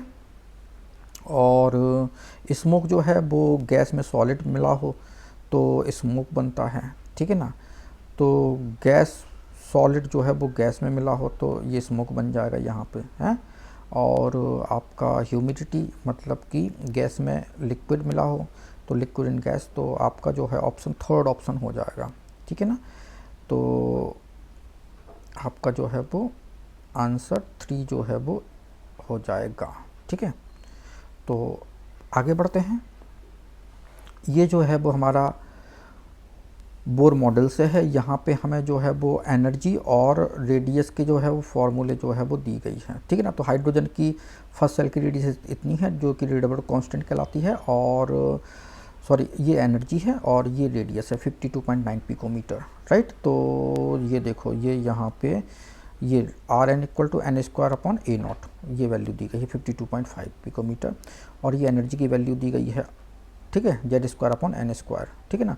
और ये n²/z होगी यहाँ पे ये वाली वैल्यू, राइट। तो बस आपको जो है वो वैल्यू पुट कर देना है, तो आपका जो है वो यहाँ पे हीलियम आयन और लिथियम आयन के लिए जो है वो एनर्जी और रेडियस जो है वो निकल आएगी, ठीक है। तो एनर्जी जो है वो -2.18 इंटू 10⁻⁻18, ठीक है। और इंटू Z² मतलब अगर हम हीलियम के लिए देखें तो Z 2 है तो 2 का स्क्वायर करोगे, और N कितना है तो energy found in radius of first Bohr orbit तो 1 का स्क्वायर कर लोगे, ठीक है ना। बस ऐसी एनर्जी निकाल लेना। और रेडियस क्या होता है, ये R0 या A0 n²/z, ठीक है। तो ये जो है हमारी रेडियस आ जाएगी, तो 52.9 और इंटू n² मतलब 1 का स्क्वायर करोगे, और z जो है वो 2 का स्क्वायर, सॉरी 2 हो जाएगा, ठीक है। बस तो ऐसे जो है वो इसकी रेडियस और वो जो है वो निकाल लोगे, राइट। तो आपको ऑप्शन जो है वो आंसर 2 जो है वो करेक्ट हो जाएगा, ठीक है, जब आप सॉल्व करोगे तो। आगे बढ़ते हैं 84 नंबर देखते हैं भाई। यहाँ पे बताना है हमको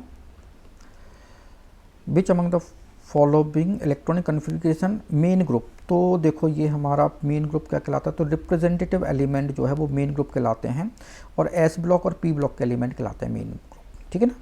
तो रिप्रेजेंटेटिव एलिमेंट को हम मेन ग्रुप कहते हैं, ये एनसीईआरटी में लिखा हुआ है, राइट। तो आंसर आपका थर्ड है, ठीक है, मतलब ए और सी। तो देखो ये हमारा एस ब्लॉक का एलिमेंट है और सी जो है वो हमारा पी ब्लॉक का एलिमेंट है, ठीक है। बाकी जो है वो हमारे ये एलिमेंट देखो ज़रा, ये हमारा डी ब्लॉक का एलिमेंट कहलाएगा, ठीक है, बी वाला, और ये भी हमारा डी ब्लॉक का एलिमेंट है, कॉपर है, और ये भी हमारा जो है वो ये एफ ब्लॉक का एलिमेंट है तुम्हारा, ठीक है ना। तो बस आपका जो है वो ऑप्शन थर्ड करेक्ट है। फिर आपका ये जो है वो कार्बन हाइड्रोजन से बना मीथेन, और डेल्टा एच की वैल्यू -74.8 है, और विच of the following diagram is accurate, ठीक है, representation of the above reaction. तो रिएक्टेंट प्रोडक्ट, तो ये हमारा रिएक्टेंट ए है, प्रोडक्ट बना बी, तो रिएक्टेंट की एनर्जी ज़्यादा होती है, प्रोडक्ट की एनर्जी कम होती है, राइट। तो इससे जो है वो हमारा ये बन रहा है। अब देखो ज़रा यहाँ पे, तो ये तो यहाँ से यहाँ तक एक्टिवेशन एनर्जी होगी, और ये एंथैल्पी का डिफरेंस होगा, प्रोडक्ट और रिएक्टेंट के बीच का डिफरेंस ना। तो बस ये ग्राफ जो है वो हमको यहाँ पे सेकंड में जो है नज़र आ रहा है, तो आंसर जो है वो 2 करेक्ट हो जाएगा। और ये एंथैल्पी है डेल्टा एच, तो ये डेल्टा एच की वैल्यू यहाँ पे इतनी हो गई, ठीक है ना। बस फिर क्वेश्चन नंबर हमारा 86 हो जाएगा। ये है predict the major product P in the following sequence of reaction. तो यहाँ पे हमें जो है वो देखो ज़रा, ये हमारा जो है HBr का एडिशन पेरोक्साइड की प्रेजेंस में होता है, ये पेरोक्साइड है, इसकी प्रेजेंस में होगा तो एडिशन जो है वो सेकंड वाले का आंसर ये है, एंटी मार्कोनिकॉफ रूल के अकॉर्डिंग होगा, राइट। तो सेकंड वाले का आंसर जो है वो ये है, ठीक है। NCERT बेस्ड क्वेश्चन है। फिर KCN का रिएक्शन जो है वो होगा, तो KCN का रिएक्शन देखो ये, ठीक है, ये देखो यहाँ पे KCN का रिएक्शन, ठीक है। एल्काइल हाइड्राइड पे KCN का रिडक्शन करोगे तो RCN बनेगा, एल्काइल साइनाइड बनेगा, और इसका रिडक्शन करोगे, एल्काइल साइनाइड का रिडक्शन करोगे तो ये आपका अमाइन बन जाएगा, राइट। तो आपका देखो यहाँ पे क्या हो रहा है भाई, तो ये जो है ऐसा बना लो और ये CH3 लगा लो, ठीक है। तो इस पे जो है वो HBr का एडिशन कराना है बेंजोइल पेरोक्साइड की इफेक्ट में, तो बेंजोइल पेरोक्साइड की प्रेजेंस में एडिशन जो होगा वो मार्कोनिकॉफ रूल के अगेंस्ट होगा। मतलब मार्कोनिकॉफ रूल एडिशन होता है तो H यहाँ पे, Br यहाँ पे बनना चाहिए था मार्कोनिकॉफ में और H यहाँ पे, राइट, लेकिन उल्टा होगा यहाँ पे, ठीक है। क्या होगा, यहाँ पे H आएगा और यहाँ पे Br आएगा मार्कोनिकॉफ रूल के अगेंस्ट, क्योंकि एंटी मार्कोनिकॉफ रूल है, ठीक है ना। और ये Br, अब इसकी रिएक्शन KCN से कराओगे तो यहाँ पे CN आ जाएगा, तो ये जो है वो ये CH3 हो गया और यहाँ पे C ट्रिपल बॉन्ड N आ जाएगा। अब इसकी रिएक्शन जो है वो हमें क्या कराना है, ये हमको जो है वो रिडक्शन कराना है, सोडियम अमलगम और अल्कोहल में रिडक्शन कराएंगे, तो ये रिडक्शन होगा तो हाइड्रोजन से रिएक्शन होगी, तो 4 हाइड्रोजन, तो H यहाँ, एक बॉन्ड टूटेगा, दूसरा बॉन्ड टूटेगा तो H यहाँ, तो ये हो जाएगा हमारा ये CH3, ये हो जाएगा CH2, ठीक है, और NH2, ठीक है। तो ऑप्शन जो है वो हमारा थर्ड जो है वो ऑप्शन जो है, सॉरी, हमारा सेकंड जो ऑप्शन जो है वो करेक्ट हो जाएगा, ये CH3 है और CH2 NH2 जो है वो बन जाएगा, ठीक है। सेकंड ऑप्शन करेक्ट हो गया। आगे देखते हैं हमारा क्वेश्चन नंबर 87, ठीक है। तो 87 देखो, ये भी NCERT बेस्ड क्वेश्चन है, ये हमारा डाइपोल मूवमेंट है, ठीक है। H2O का डाइपोल मूवमेंट ज़्यादा, फिर अमोनिया का, फिर क्लोरोफॉर्म का, तो क्या ये सही है, तो 87 देखो H2O का डाइपोल मूवमेंट 1.85 दिखाई दे रहा है, फिर NH3 का डाइपोल मूवमेंट 1.47 कम है, और क्लोरोफॉर्म का मूवमेंट डाइपोल मूवमेंट और भी कम है, तो ये करेक्ट हो गया। फिर XeF4, XeO3 और XeF2 number of lone pair electron, तो XeF4 में अगर हम देखें तो लोन पेयर इलेक्ट्रॉन यहाँ पे बनेंगे 2, ठीक है, और XeO3 में 1 लोन पेयर है और XeF2 में 3 लोन पेयर हैं, ठीक है ना। तो ये तो गलत हो गया भाई। OH, CH और NO बॉन्ड लेंथ, तो देखो बॉन्ड लेंथ डायरेक्ट देखो यहाँ पे गिवन है, ये OH, CH और NO ये डायरेक्ट बॉन्ड वो गिवन है, डायरेक्ट NCERT से उठाया है ऑप्शन, ठीक है। और फिर देखो जरा यहाँ पे N2O2H2 बॉन्ड एंथैल्पी, तो बॉन्ड एंथैल्पी नाइट्रोजन की यहाँ इतनी गिवन है, ऑक्सीजन की गिवन है इतनी बॉन्ड एंथैल्पी, और हाइड्रोजन की बॉन्ड एंथैल्पी जो है वो इतनी गिवन है, डायरेक्ट उठाया हुआ है, तो ठीक है ना। तो आपका ऑप्शन सेकंड B और D जो है वो करेक्ट है, तो B और D जो है वो आपका, सॉरी आपने क्या पूछा, identify the correct order against the properties mentioned, ठीक है, अगेंस्ट है तो B और D का जो है वो अगेंस्ट है, ठीक है ना। तो आपका A और आपका C जो है वो करेक्ट है, ठीक है, ओके। आगे बढ़ते हैं। फिर इसके बाद क्वेश्चन नंबर 88 है, total number of possible isomer both structural as well as stereo isomer of cyclic ether of molecular formula C4H8O, तो कितने आइसोमर जो है बनेंगे टोटल ये बताना है। तो C4H8O साइक्लिक ईथर है, तो देखो जरा O हमने बनाया ऐसे, ठीक है ना, तो O बनाया ऐसे और ये हमारा साइक्लिक ईथर हो गया, ठीक है ना। तो एक तो हमारा आइसोमर ये होगा, फिर देखो एक ऑक्सीजन है और इसको हम ऐसे बना लेते हैं, राइट। तो ये हमने यहाँ पे जो है वो एक मिथाइल ग्रुप लगा दिया, तो एक तो हमारा ये बन जाएगा, फिर एक ऑक्सीजन है और मिथाइल ग्रुप को हम यहाँ लगा देते हैं, तो एक ये फिर से बन जाएगा, ठीक है। लेकिन यहाँ पे ये जो कार्बन है वो कैसा है, काइरल कार्बन है, तो यहाँ पे एक और बन जाएगा मिरर इमेज, ठीक है ना, तो 2 यहाँ पे बनेंगे। फिर इसके बाद जो है वो हम करते हैं, ठीक है, अब हम जो है इसको कार्बन रिंग को और छोटा कर लेते हैं, ठीक है ना, और यहाँ पे जो है वो हम H और ये CH3 लगा देते हैं और H और ये CH3 लगा देते हैं। इसको ऐसा भी उल्टा कर सकते हैं, ठीक है ना, HCH3 यहाँ लगा दें और CH3H यहाँ लगा दें, राइट। तो यहाँ पे ये जो कंपाउंड है ये मेसोफॉर्म बनेगा, मतलब जितना ये जो यहाँ पे कायरल कार्बन है ये अगर डेक्ट्रोरोटेटरी तो ये लेबोरेटरी हो जाएगा, तो मेसोफॉर्म बनेगा यहाँ पे, और यहाँ पे जो बनेगा ये दो जो है वो स्टीरियोआइसोमेरिज्म बनेंगे सेस और ट्रांस के, ठीक है, अलग अलग बनेंगे, मेसोफॉर्म नहीं बनेगा, ठीक है ना। ओके, फिर इसके बाद जो है ये हमारा एक और हो जाएगा, यहाँ पे इथाइल ग्रुप कर दें ऐसा, ठीक है, और एक और हो जाएगा हमारा ये ऑक्सीजन है और ऐसे मिथाइल ग्रुप लगा दें, राइट। तो एक हमारा ये बनेगा और एक हमारा ये बनेगा। तो टोटल आइसोमर काउंट कर लेते हैं, तो देखो जरा 1 2 2 4, ठीक है, 5 6 7, ठीक है, 8 9, ठीक है, 9 आइसोमर जो है वो हमारे जो है वो हो चुके हैं। अच्छा, यहाँ पे देखो ये जो कार्बन है आपका ये कायरल कार्बन है, तो यहाँ पे जो है एक और आइसोमर बनेगा, ठीक है, क्योंकि मिरर इमेज भी बनेगी, तो ये टोटल 10 जो है वो यहाँ पे आपके आइसोमर बनेंगे, ठीक है। आगे देखते हैं, तो देखो ये जो है हमारा NCERT बेस्ड क्वेश्चन है, ठीक है, टेट्राहाइड्रोफ्यूरेन जो है और इसके हमें आइसोमर जो है वो बताने हैं। अब हमारे पास एक क्वेश्चन ये है 89, फॉर द रिएक्शन ए से जो है वो 2B बना, backward reaction rate constant is higher than the forward reaction rate constant by a factor of 2500 at 1000 kelvin. R की वैल्यू गिवन है, ठीक है, के पी जो है वो हमको, ठीक है, for the reaction at 1000 kelvin कितना होगा हमको बताना है, राइट। तो ये फॉर्मूला होता है, तो के पी बराबर KCRT डेल्टा एन, ये डायरेक्ट फार्मूला है।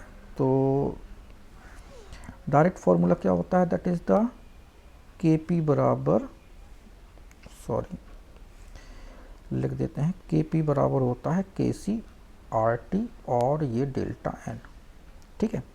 अब KC की वैल्यू जो है वो डिपेंड करती है KF बाय KB पर, ठीक है, forward rate constant and backward rate constant. तो ये जो है वो 2500 1/2500, तो ये तो हमारा KC हो गया। तो KP की वैल्यू जो है वो हमको चाहिए, तो 1/2500 इंटू आर की वैल्यू 0.08, ठीक है, 0.0831 था, और टी की वैल्यू जो है वो 1000 है, और डेल्टा एन कितना हो गया, ये है ए से 2B बना, तो मतलब n इक्वल टू 2 माइनस 1, तो n इक्वल टू 1 मोल हो गया, तो 1 का पावर। तो KP बराबर जब आप इसको सॉल्व करोगे ना, तो ये ऑप्शन 4 जो है वो आना चाहिए, ठीक है ना। तो ये क्वेश्चन भी हमारा NCERT बेस्ड है। आगे देखते हैं, 5 mole of liquid X and 10 mole of liquid Y make solution having vapor pressure of 72. The vapor pressure of pure X and Y are 63 and 78 respectively. Which of the following is regarding to described solution? ठीक है, तो solution जो है वो क्या होगा, the solution has volume greater than the sum of individual volume. The solution shows positive division, the solution shows negative division, और solution is ideal, right। तो देखो जरा यहाँ पे हमको बताना है कि इनमें से क्या है। तो यहाँ पे 5 मोल और 10 मोल के दो लिक्विड हैं, तो ए और बी जो है वो, ठीक है, ये 5 मोल है, ये 10 मोल है, तो टोटल मोल जो है वो एन टोटल जो है वो 15 मोल हो गए। तो पी टोटल निकाल लेते हैं कितना है, पी टोटल से ही पता लग पाएगा क्योंकि ये 70 टोल जो है वो दिया है, ठीक है, और पी टोटल हम कैलकुलेट कर लेते हैं यहाँ पे, तो P not A into X A plus P not B into X B. ठीक है, तो P total, P not A कितना दिया है, वो कह रहा है 63 है टॉर, ये 63 टॉर दिया है। ठीक है, इंटू मोल फ्रैक्शन जो है वो निकालोगे।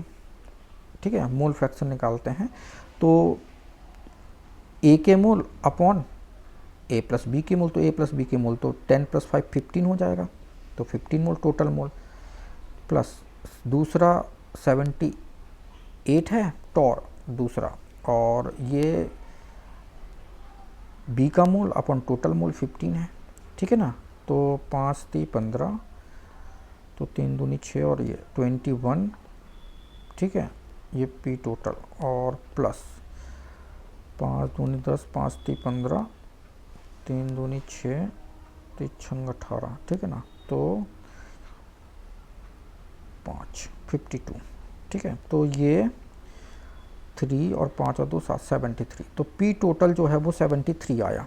और जबकि दिया कितना है, ऑब्जर्व पी ऑब्जर्व जो है वो आपका 70 टॉर था, और ये कैलकुलेटेड है पी टोटल, ये जो कैलकुलेटेड है। अब चूँकि कैलकुलेटेड वैल्यू जो है वो ज़्यादा है ऑब्जर्व वैल्यू से, तो कैलकुलेटेड वैल्यू जो है वो ज़्यादा आ गई ऑब्जर्व वैल्यू से, तो मतलब ये आपका नेगेटिव डेविएशन होगा। मतलब आइडियली तो इसको 73 होना चाहिए था, लेकिन ये 70 मतलब प्रेशर हो गया, तो इसका मतलब है ये जो है वो नेगेटिव डेविएशन जो है वो शो करेगा। ठीक है ना, तो आपका ऑप्शन जो है वो थर्ड हो जाएगा। तो बस यहाँ पे जो है वो आपका NCERT 2025 का जो है वो क्वेश्चन पेपर हमने सॉल्व कर दिया, और आपने जैसा देखा कि सारे के सारे क्वेश्चन जो है वो NCERT बेस्ड थे, राइट। तो बस आपको क्या करना है, अगर आप नीट की प्रिपरेशन कर रहे हो या JEE की प्रिपरेशन भी कर रहे हो, तो आपको NCERT जो है वो फॉलो करना ही करना है। आपको जो है वो NCERT लाइन बाय लाइन जो है वो आपको याद होनी चाहिए। ठीक है, आपके दिमाग में होनी चाहिए, और आपके NCERT के जो क्वेश्चन है, एक्सरसाइजेस क्वेश्चन, इंडेक्स क्वेश्चन, उसकी प्रैक्टिस कम से कम 3 से 4 बार जो है वो आपको करनी ही चाहिए। अगर आप ऐसा करते हैं तो आपका सिलेक्शन जो है वो 100% हो जाएगा। All the best. Thank you so much for watching this video.